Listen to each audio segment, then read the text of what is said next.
কি এটা কে কাঁদছে? ওরে বাবা, ওরে বাবা, আব্বা, নানা, ওরে বাবা! চেঁচিয়ে লাভ নেই সবুর, কেউ শুনতে পারবে না তোমার কথা। আমি এখন তোমার গলা টিপবো। কেন কেন তুমি আমার গলা টিপে ধরছো কেন? আমি তোমার কি ক্ষতি করেছি? কে তুমি? তো তুমি কাঁদছো কেন? এরকম ভয়ানক ভাবে তুমি কাঁদছো কেন? তুমি কি চাও? আমি তোমার রক্ত খেতে চাই, তোমার বংশের সবার রক্ত খেতে চাই আমি। কেন? আমার বংশের লোক তোমার কি ক্ষতি করেছে? ক্ষতি? তুই জানতে চাস ক্ষতির হিসেব? আমি সব হিসেব একদিন দেব ওদের ঘাড় মোটকে। সেদিনের অপেক্ষা কর তুই।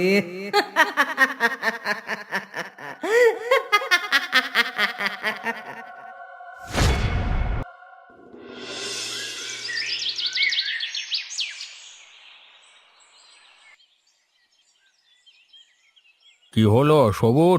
নানার বাড়িতে ঘুম হয়নি নাকি?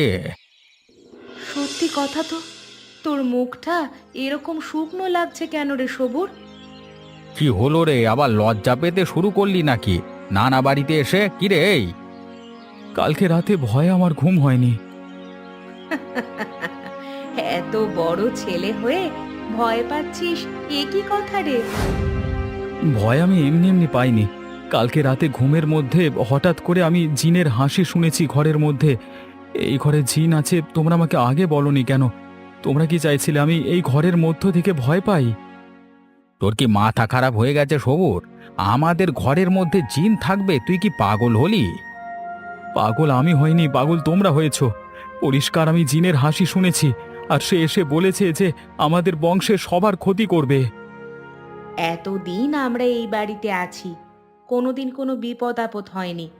হঠাৎ করে তুই আসার পর থেকেই এরকম কেন কিছু শুরু হলো? তার মানে তুই কিছু করেছিস। আহ বিবিজান, তুমিও না কি পাগলের মতো কথা বলো। আমাদের সবুর বড় হলেও মনটা ওর বাচ্চাই রয়ে গেছে। সেই জন্যই এখনো ছোট বাচ্চার মতো চিনে ভয় পায়। তার জন্য কি আমরা ওকে দোষ দিতে পারি? তুমি বরং ওর জন্য সকালবেলায় চায়ের বদলে দুধ করে দাও। ওর এখনো দুধ খাওয়ার বয়স যায়নি। তার মানে তোমরা আমার কথা বিশ্বাস করছো না, তাই তো? আরে বিশ্বাস করবার মতো হলে ঠিকই বিশ্বাস করতাম। যদি নিজের বয়সের উপযোগী একটা কথা বলতিস তাহলে আমরা মেনে নিতাম। যা যা যা, এবার তাড়াতাড়ি হাত মুখ ধুইয়া এসব জিনের কথা ছেড়ে দে, খাওয়া দাওয়া করে নে যা।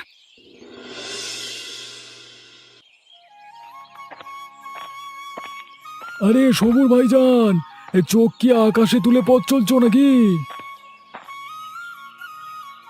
হ্যাঁ, ও হ্যাঁ, আচ্ছা মিজান ভাই, মানে বুঝতে পারিনি ঠিক। হ্যাঁ, সেটা তো আমি বুঝতে পেরেছি যে তুমি বুঝতে পারোনি, কিন্তু তোমার মনটা কোথায় ছিল সেটা কি বলবে? মন এখানেই ছিল মিয়া। না মানে দেখো, তোমার নানা বাড়িতে তোমার জন্মের সময় থেকে আমি তোমাকে দেখে আসছি। এখন শহরে গিয়ে থাকো, এদিকের কথা ভুলে গেছো বলে কি আমরা তোমাকে ভুলে যাব? তুমি তো কখনো এরকম ছিলে না, সত্যি করে বলো তো কি হয়েছে? ভাইজান, কালকে রাতে শান্তিতে ঘুমিয়েছিলাম আমার ঘরে। হঠাৎ একটা ভয়ানক মেয়েলি গলার কান্নার আওয়াজ শুনতে পেলাম। চমকে উঠলাম। আমার তো পিলে চমকে গেছিল। তারপর বুঝলাম সেটা আসলে একটা জিন। কিভাবে বুঝলে ওটা জিন? অন্ধকার ঘরের মধ্যে সে বারবার বলছিল সে আমাদের খুন করবে, আমাদের রক্ত খেলে তবেই তার শান্তি। কি বলছো কি তুমি? এটা তো ভয়ানক চিন্তার বিষয়। আজকে সকালে নানা নানিকে সব কথা বললাম, কিন্তু ওরা আমাকে বিশ্বাসই করলো না। ছেলে মানুষ ভেবে উড়িয়ে দিল। আমার কিন্তু তোমার কথা শুনে অবিশ্বাস হচ্ছে না ভাই। নিশ্চয়ই কিছু একটা গন্ডগোল আছে কোথাও। তবে কালকে রাতে যখন তোমার কোনো ক্ষতি করেনি, তখন তোমার ক্ষতি হয়তো সে করবে না। তবুও সামলে থেকো ভাই। এখন ওই বাড়িতে যেতে আমার কিরকম একটা লাগছে বুঝলে। আরে চিন্তা তো আমারও হচ্ছে শুনে। ঠিক আছে, তুমি বাড়ি যাও, আমি ভাবনা চিন্তা করে তোমাকে জানাচ্ছি।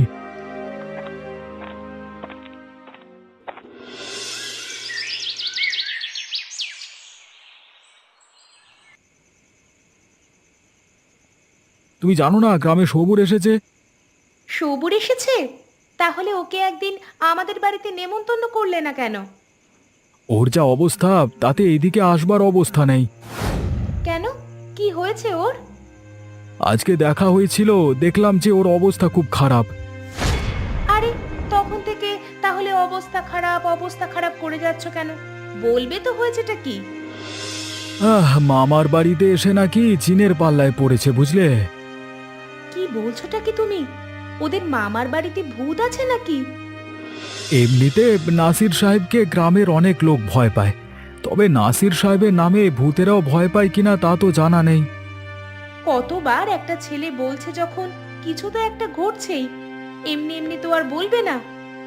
কিন্তু ওর নানা নানি কেউই তো বিশ্বাস করছে না ঘটনাটা, সেই নিয়ে ও আরো চিন্তা বেশি। অহংকার, বুঝলে তো, সব অহংকার। অহংকারের বশে ওই বুড়ো বুড়ি নিজেদেরকে ভাবে ওরা সব কিছুই নিয়ন্ত্রণ করতে পারে। একদিন ওদের অহংকার ভাঙবে। সে ভাঙুক, কিন্তু তার জন্য যেন ভালো ছেলেটার কোনো ক্ষতি না হয়, এটাই আমার একমাত্র চিন্তা, বুঝলে?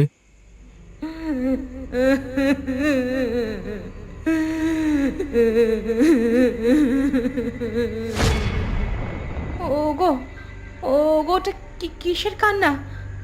ওগো, ওগো, আমার খুব ভয় করছে গো। কি হবে গো? ভয় তো আমারও করছে।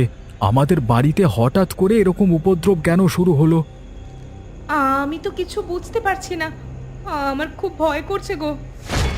আরে তুমি কেঁদো না, কেঁদো না, ঠিক হয়ে যাবে, সবকিছু ঠিক হয়ে যাবে, তুমি বিশ্বাস রাখো।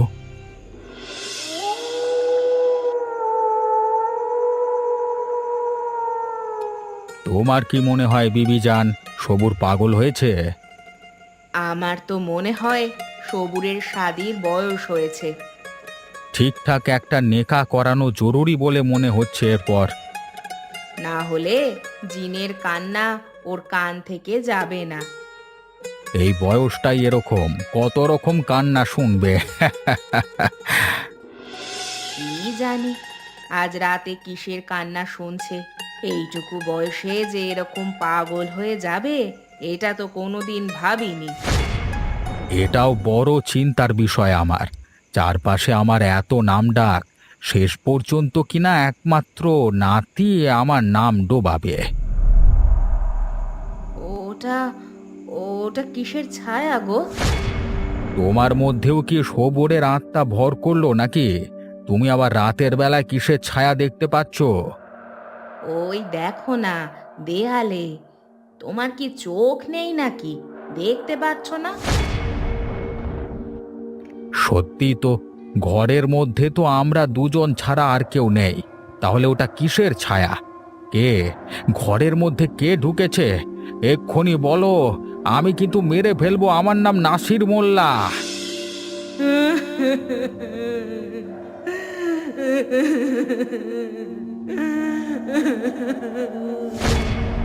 ওগো, ওগো, এটা কিসের কান্না গো?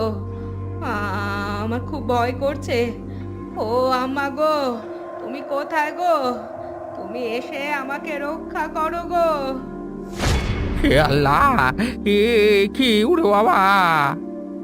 আমি যখন ভেবেছি তোমাদের শেষ করব, তখন শেষ আমি করবই। তোমার রক্তে ভাসিয়ে দেব আমি এই ঘর। প্রতিশোধ চাই আমার, প্রতিশোধ।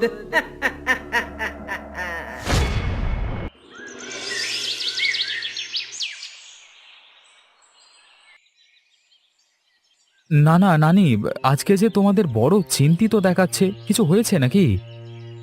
কালকে রাতে তোর সাথে আর কিছু হয়নি? না তো, কালকে রাতে তো আমার ভালো ঘুম হয়েছে, কালকে আর কোনো উৎপাত হয়নি। কি বলছিস কি সবুর তুই? কাল রাতে কিছু হয়নি? কাল রাতের কথা ভাবতে গেলে আমার গায়ে রক্ত শুকিয়ে আসছে। কেন, তোমাদের সাথে কিছু হয়েছে নাকি? হ্যাঁ হয়েছে। প্রথমে দেওয়ালে আমরা একটা ছায়া দেখেছি, তারপর একটা বীভৎস কান্না আর হাসি। আর কি সব কথা বলছিল, আমাদের নাকি মেরে ফেলতে চায়। এবার বিশ্বাস হলো তো আমার কথা? যে আমি মিথ্যে কথা বলছিলাম না, তোমরা বুঝতে পারলে তো? বুঝতে পেরেছি, তবে আমি আরও একটা সিদ্ধান্ত নিয়েছি। কিসের সিদ্ধান্ত নানা? আমার এক বন্ধু আছে, খুব ভালো ওঝা, পীর ফকির বলতে পারো। তার কাছে গিয়ে আমি সব সমস্যা বলে তাকে ডেকে আনবো। সে আসলে আর কোনো সমস্যা থাকবে না আমাদের। এটা তো খুব ভালো সিদ্ধান্ত নানা। তুমি কি তুমি কি আব্দুল্লাহ ভাইয়ের কথা বলছো? হ্যাঁ, এমনিতেই আব্দুল্লাহ মিয়া বহুদিন আমাদের বাড়িতে আসে না। এই অজুহাতে অন্তত আসবে আর কাজটাও করে যাবে।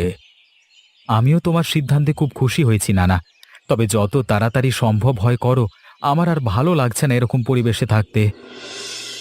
আমারও কি ভালো লাগছে বল? তবে তোর নানার ওপরে ভরসা ছাড়া ও ঠিক নিশ্চয়ই কিছু একটা উপায় করবে। আমি যত তাড়াতাড়ি সম্ভব হয় যাব। এই জিনিস ভালো নয়, এটাকে যে করি হোক ঘর থেকে তাড়াতে হবে। তবে ওই জিনিসের চিন্তায় তোমরা যেন খাওয়া দাওয়া ছেড়ে দিও না আবার। আমি দেখছি কালকে থেকে তোমরা চিন্তায় কোনো কিছু খাওয়া দাওয়া করছো না।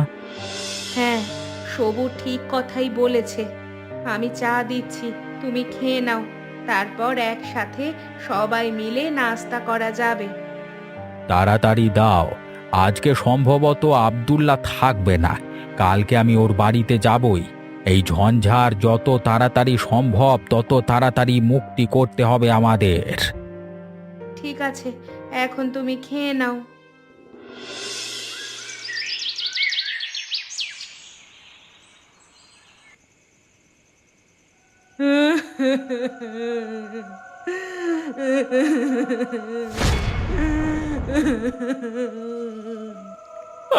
বাঁচাও, কে কোথায় আছো, বাঁচাও!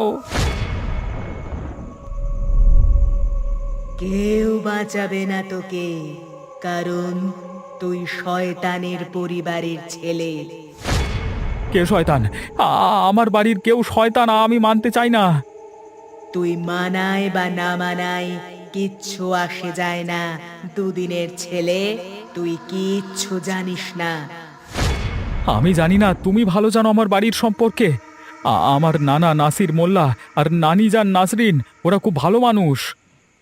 তুই আমাকে চেনাবি কে ভালো আর কে খারাপ। আমি তোর গলা টিপে খুন করব। তুমি আমাকে চেনো না। আমার নানা জিন তাড়ানোর ফকির নিয়ে আসবে। তারপর তোমাকে ভয়ানকভাবে এখান থেকে তাড়ানো হবে যদি এখনই না চলে যাও। তুই আমাকে বলবি আর আমি সেটা শুনবো।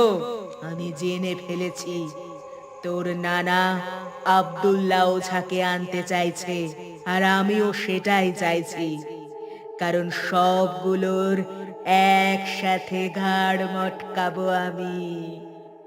তুমি কি করে জানলে? হ্যাঁ, আমার নজর সব সময় তোদের ওপর আছে। আমি তোদের সব কথা শুনতে পাই। তোরা কোথায় যাস, কি করিস, সব দেখতে পাই। যখন ইচ্ছা হবে তখনই তোদের মারতে পারবো আমি। কিন্তু তোমার এত রাগ কিসের জন্য? তোকে বলতে হবে এরকম কোনো কথা আছে নাকি? আমার যেটা ইচ্ছে হচ্ছে আমি সেটাই করব। বেশি বাড়াবাড়ি করলে ছেড়ে দাও, আমার গলা বন্ধ হয়ে আসছে, আমি মরে যাচ্ছি, আমার দম বন্ধ হয়ে আসছে, ছেড়ে দাও। এবারে ভেবে দেখ আমার কত ক্ষমতা। আমার সাথে বেশি চালাকি করবি না, আর আমাকে বেশি শেখাতে আসবি না। একেবারে গলা টিপে এখানেই মেরে রেখে দেব। ছেড়ে দাও বলছি, আমাকে ছেড়ে দাও। এবারের মতো ছেড়ে দিচ্ছি, পরের বার কিন্তু এখানেই শেষ করে রেখে যাব।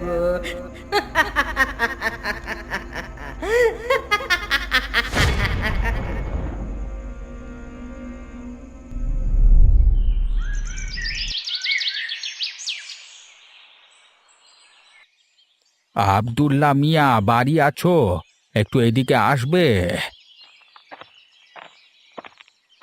কি হয়েছে নাসির ভাই? কোনো বিপদে পড়লে নাকি? বিপদে না পড়লে তো আমার কথা মনে পড়ে না কারোর। বড় বিপদে পড়ে এসেছি মিয়া, আমাকে তুমি বিপদ থেকে বাঁচাও। কি হয়েছে তোমার, আমাকে খুলে বলো তো। হঠাৎ করে আমাদের ঘরে জিনের উৎপাত শুরু হয়েছে। এটাই হওয়া স্বাভাবিক মিয়া। কি হওয়া স্বাভাবিক? এখন যে তিথি নক্ষত্র চলছে, ঠিক এই সময় 8 বছর আগে আমরা কিছু একটা করেছিলাম, তোমার মনে পড়েছে? কিন্তু সেই জিনিস ফিরে আসা কি করে সম্ভব? এরকম অসম্ভব কথা তুমি বলো না। অনেক কিছু অসম্ভব মনে হলেও সত্যি হয়। তুমি এখন অনেক ভয়ানক বিপদের মধ্যে আছো। কিন্তু ভাই, এই বিপদ থেকে রক্ষা করবার দায়িত্ব তোমার। যদি সেটাই হয়, তাহলে তো আমি একা কিছু করিনি, তুমিও ছিলে দলে। বিপদ যদি আজকে আমার আসে, তাহলে কালকে তোমারও আসতে পারে। আমি একজন ওঝা, ভূতের আমাকে ভয় পায়। তুমি কোনো চিন্তা করো না মিয়া ভাই, আমি থাকতে তোমার কোনো রকম বিপদ হতে পারে না। তাহলে আমার বাড়িতে এসে তাড়াতাড়ি আমাদের বিপদ মুক্ত করো। রাতে তো ঘুম হচ্ছে না। আমার নাতি এসেছে, সেও ঠিক করে ঘুমাতে পারছে না। তাকেও নানা রকম ভাবে বিপদে ফেলছে, হুমকি দিচ্ছে মেরে ফেলবার। কালকে সকালে আমি আসব, এসে সব ব্যবস্থা করে দেব আমিও তবে দেখব ভূতের কত ক্ষমতা। তাহলে বলছো ভাই, চিন্তার কোনো কারণ নেই? কোনো কারণ নেই চিন্তার। যতক্ষণ এই আব্দুল্লাহ ওঝার শরীরে প্রাণ আছে, ততক্ষণ কোনো ভূতের ক্ষমতা নেই আমার বন্ধুর কোনো ক্ষতি করে। তাহলে আমি নিশ্চিন্ত হয়ে বাড়ি ফিরে যেতে পারি? বেফিকার হয়ে বাড়ি যাও। আসলে তোমার ভাবিজান খুব চিন্তায় আছে। ভাবিজানকে আমার সালাম জানিও, আর বলো আব্দুল্লাহ মিয়া এসে সবকিছু ঠিক করে দেবে। আমি যাচ্ছি ভাইজান, তুমি এসো। আমি তোমার ভরসায় পথ চেয়ে থাকব। সমর ভাই দাঁড়াও, তোমাকে কয়েকটা জরুরি কথা বলবার ছিল তো। কি বলবে ভাইজান? মানে কিভাবে শুরু করব ঠিক বুঝতে পারছি না। বলো না, খোলা মনে বলো, আমি কিছু মনে করব না। আমি তখনও জানতাম না, আর একটু খোঁজ নিয়ে ভালো করে জানলাম যে কি জানলে ভাই? জানলাম যে এক সময় তোমার মামার বাড়ি খুব একটা ভালো জায়গা ছিল না। ভালো জায়গা ছিল না মানে? খুন খারাপি, ছিনতাই, রাহাজানি, নেশার জিনিস পাচার সবকিছু হতো ওখান থেকে। কি বলছো তুমি? সম্ভবত এই কারণেই কোনো একটা খারাপ কাজ হয়েছিল, তারপর থেকেই জিনের ব্যাপারটা শুরু হয়েছে। এত কথা তুমি আমাকে আগে বলনি কেন? আমি তখন ভাষা ভাষা কিছু কথা শুনতে পেতাম, কিন্তু এখন আমি খোঁজ খবর নিয়ে দেখলাম যা জানতাম সব সত্যি। আর এসব কিছুতে তোমার দাদু আর দিদিমা দুজনেই যুক্ত ছিল। বলা ভালো, ওরাই করতো এসব। আর এসব করেই গ্রামের মধ্যে সব থেকে প্রতিপত্তিশালী বড়লোক হয়ে উঠেছে ওরা। এই জন্যই সবাই ভয় পায় তোমার নানাকে। এ কথা শুনবার আগে আমার মৃত্যু কেন হলো না?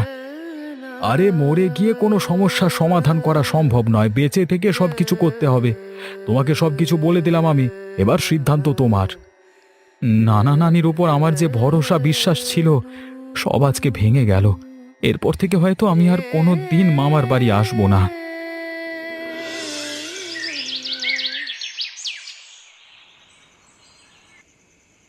আমি জানতাম না তোমরা এতটা ছোট লোক। বড়দের সাথে কিভাবে কথা বলতে হয় শেখনি? আমরা এত চিন্তার মধ্যে রয়েছি, আর তুমি বাইরে থেকে ঘুরে ঘুরে এসে আমাদের ওপর এরকম ভাবে চিৎকার করবে? লজ্জা করে না তোমার? মানুষ খুন করবার আগে, নেশার জিনিস পাচার করবার আগে তোমাদের তো লজ্জা করা উচিত ছিল। এসব কথা তোকে কে বলেছে? পাপ কখনো চাপা থাকে না নানা। যে তোমাকে বলেছে, আমি চাইলে তার গলা এক্ষুনি কেটে দিতে পারি। তাহলে তো তুমি আমার গলাও কেটে দিতে পারো, আমি তোমাকে সত্যি কথা বলছি বলে। তুই একটু শান্ত হয়ে বস, আমাদের কথাগুলো শোন। তোমাদের কথা শুনবো আমি? আমি কি নরকে যাব নাকি তোমাদের সাথে? আগে নিজের গলা সামলাও, তারপর পরের গলা কাটতে যাবে। দেখ, ভুল হয়তো আমাদের অতীতে কিছু হয়েই গেছে, কিন্তু ভুল করেছি বলে সেটাকে ঠিক করে নিতেও চাইছি। আমি আব্দুল্লাহ ওঝাকে বলে এসেছি, সে আসবে, এসে সব ঠিক করে দেবে। কিন্তু তোমাদের প্রতি আমার হারানো সম্মানটা তো ফিরিয়ে দিতে পারবে না। আজকে থেকে আমি তোমাদের ঘৃণা করতে শিখলাম, আর সেই ঘৃণাই আমি করে যাব সারা জীবন। তোমাদের মতো নির্লজ্জ লোক যে আমার নানা নানি, সেটা ভাবতেও আমার ঘেন্না করছে। ছি!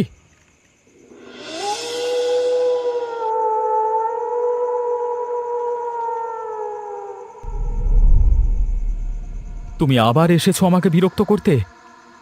এতদিন পর আমি এটা জেনে খুশি হয়েছি যে তুমি সত্যিটা জানতে পেরেছো এবং তুমি তোমার নানা নানির দল ত্যাগ করেছো। তোমাকেও কি আমার নানা খুন করেছিল?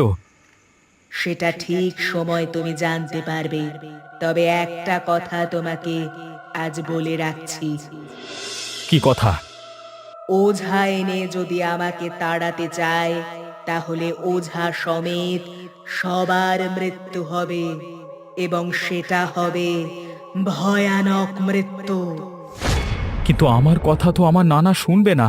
শুনলে না হয় মানা করতাম। শোনানোর প্রয়োজনও নেই, কারণ নিয়তি যখন ঘনিয়ে আসে তখন সবগুলো এক জায়গায় আসে মরার জন্য। ওই আব্দুল্লাহকে আমিও মারতে চাই। এক জায়গায় আমি সবগুলোকে খতম করে দেব। তুমি আমাকে কিছু করবে না তো? তুমি যদি আমাকে বাধা দিতে না আসো, তাহলে আমি তোমার কিছুই করব না। যে আমাকে বাধা দিতে আসবে তাকেই আমি খতম করে দেব।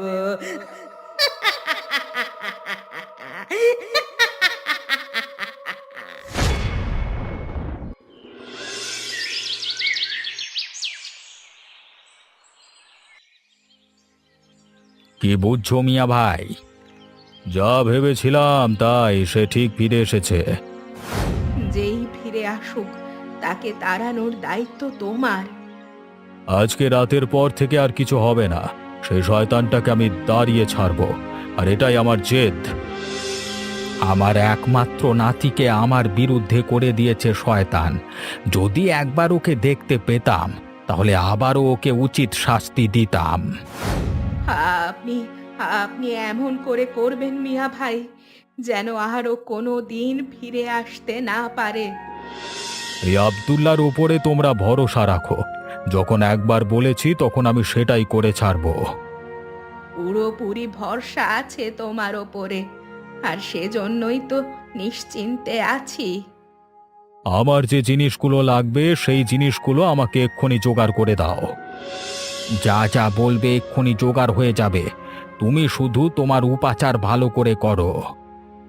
আর আর আমাদের নাতিকে এই বিষয়ে জানিও না। ও বাচ্চা ছেলে এসব বিষয়ের মধ্যে জড়াবে না। তুমি কোনো চিন্তা করো না। আজকে এই জিনের শেষ দিন, আর এই আব্দুল্লাহকে চিনতে পারবে কি জিনিস।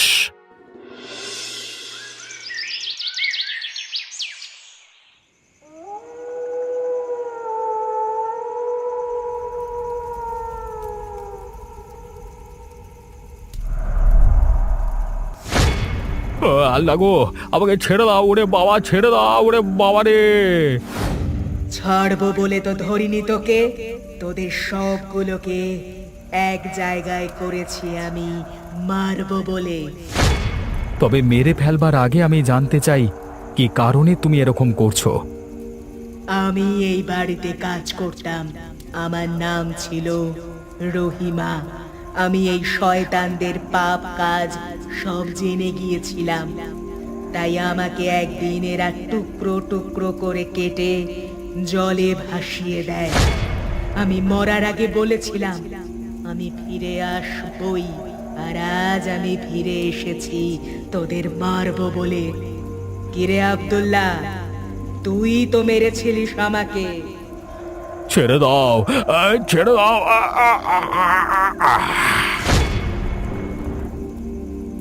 আমাকে ক্ষমা করে দে রহিমা, আমি ভুল করে ফেলেছি রহিমা।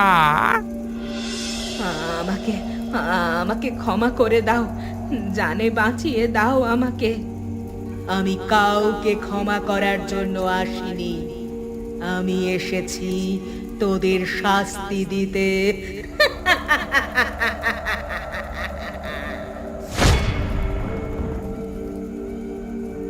এবারে আমার মুক্তি হয়েছে, শান্তি হয়েছে আমার। সবুর, তুমিও চলে যাও, আমিও চলে যাচ্ছি। আর কোনোদিন আমি ফিরে আসবো না।